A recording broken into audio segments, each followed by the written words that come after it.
Good morning. My name is Mike Downing, and I'm an English professor at Kutztown University of Pennsylvania.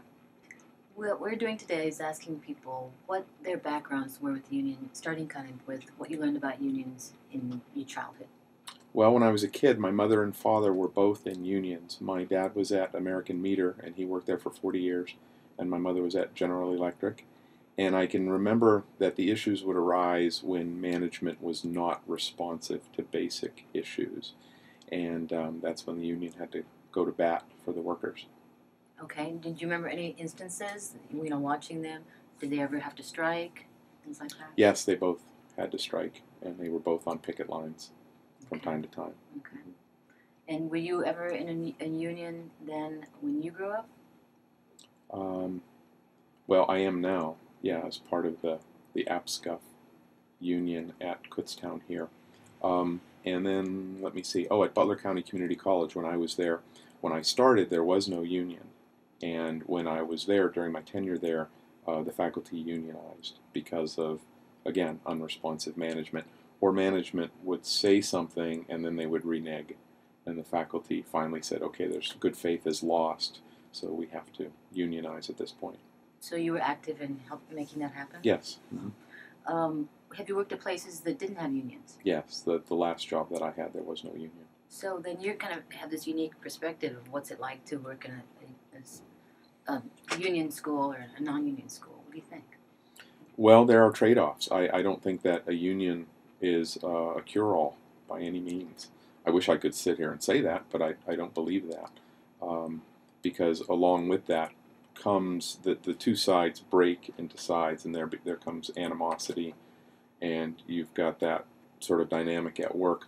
The last school I worked at was Mercyhurst College in Erie, and it's a private school, and there was no union there, but there was responsive management. So I keep going back to that question. When there is management that is responsive to the needs of the faculty and the workers and the people who are working within the institution, then the need for a union is reduced. But when the management is not responsive, ignores, is hostile to the needs of the workers, then I don't see much choice. I've also seen quite a bit of anti-union sentiment. I mean, that's out there right now. There's no doubt about it. But at the same time, the 40-hour work week and all kinds of benefits, I mean, those have been established by and large by unions.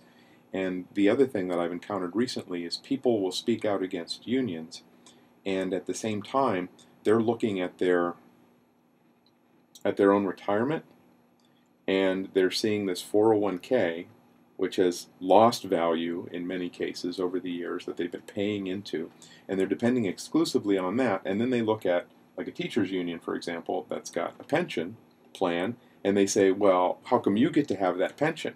Well, these teachers have organized and fought for it, rather than just letting the businesses, who govern, say, well, we're just going to give you this 401k. So you see the connection there. The people are making this argument against unions, and then they're saying, well, why do unions get to have these perks? Well, yeah, I mean, if you're going to let management just tell you the way things are going to be, then you've got to take that, rather than fighting for something beyond that. Right. You've been involved with the union at Kutztown. Can you speak about that a little bit?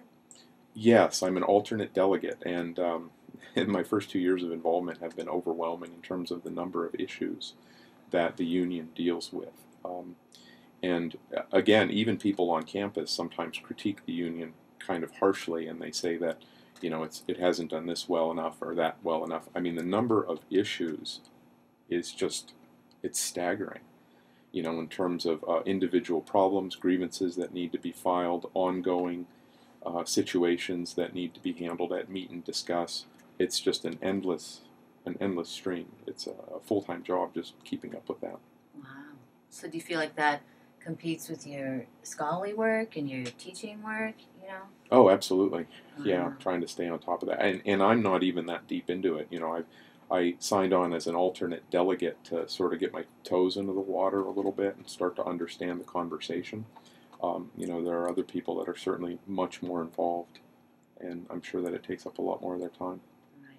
So do Do you foresee yourself continuing to be involved with the union, or because it's so time consuming, pulling back a little? The struggle that I'm having right now, I would continue to do it, but the struggle that I'm having right now involves schedules. I did not know when I first signed up to be involved with the union that all of the meetings are on Tuesdays and Thursdays at like 3 o'clock in the afternoon. And during the fall semester, that's when I teach. I have classes all afternoon on Tuesdays and Thursdays, so my schedule directly competes. Now, during the spring semester and during the summer, that's not a problem. So I do as much as I can then, but I find myself in the fall saying, I can't make it, I can't make it, and then that would put me in a position to change my schedule to go to these meetings. So then I'd have a Monday, Wednesday, Friday schedule in the fall and a Monday, Wednesday, Friday schedule in the spring. And just for my own sanity, I'd rather not do that. So I'm sort of stuck, and I guess I want to have some conversations with some people in the union to see if there's any way through this, or whether I've just hit the wall. But that's been a frustrating part.